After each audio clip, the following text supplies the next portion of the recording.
Before we begin, these 5 recommendations have one thing in common. They are contrarian and advise unpredictability.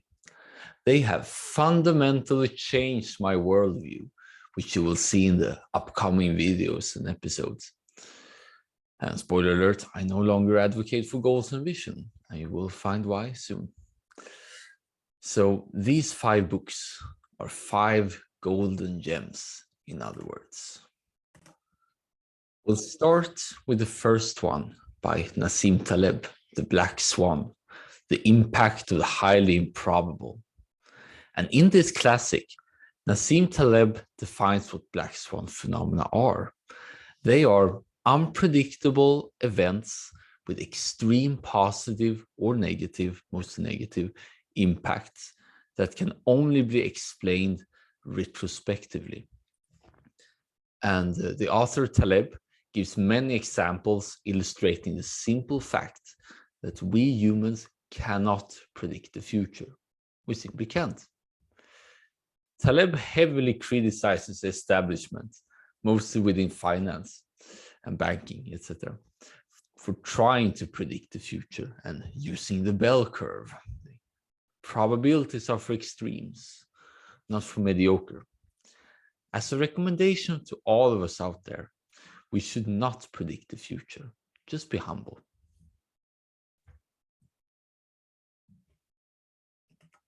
The next one is from the same author, Antifragile.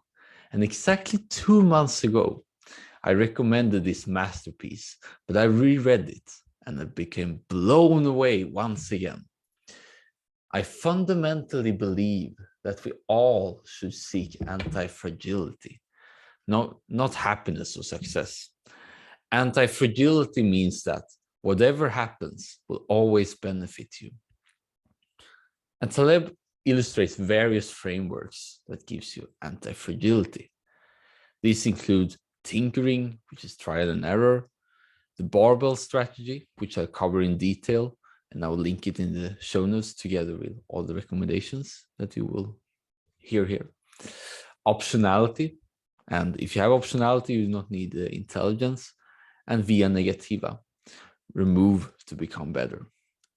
I am such a fan of this book that I will do a full book summary this month, going through every chapter almost, or at least every book, because it's composed of 7 different pieces, 7 different parts that deals with anti-fragility in its own way. And this short mentioning here cannot give it justice enough. Then we have 4,000 Weeks, Time Management for Mortals by Oliver Burkeman. If you're a productivity ninja and want to optimize your time as much as possible, I highly recommend this one. It will turn your worldview upside down. Burkeman illustrates with many examples that trying to optimize time makes you less fulfilled and happy. By fitting in as many tasks and wanting more, you will never be finished and not enjoy life for that matter.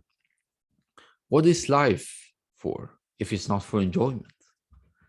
Instead, you should embrace your finitude, accept that you will die one day and cannot do everything you want. By embracing this fact, you now have the power to do meaningful things, enjoy whatever happens, and decide what to fail at. And the same Oliver Burkeman has written another bestseller, which has gave some splash in the literature world. And it's called The Antidote: Happiness for People Who Can't Stand Positive Thinking. In there, he fundamentally demolishes the quest for only thinking positively and repressing negative emotions, something I'm in favor of too. You have to embrace and love the negative to be a net positive. You should think about the worst thing that can happen and your death. Forget goals entirely because you cannot predict, corollary to Nassim Taleb again, and accept what happens. Then you're unstoppable. Lastly, I want to conclude with both an ebook, but also a free article series, which I'll link in the show notes as well. And these 22 articles by Venkatesh Rao, Breaking Smart, How Software is Eating the World, as it's called, give you a new paradigm on what's happening in technology. So if you are a technology geek, whether enthusiast or programmer or just an avid thinker, this one truly speaks to you. Like Taleb and Berkman, technology thrives on unpredictable, serendipitous, and forward motion. Rather than imagining a utopia, you should tinker away and capture the upside. It is an exciting time for people who embrace this fact. If you are one of these, you, my friend, have a chance of astronomical growth.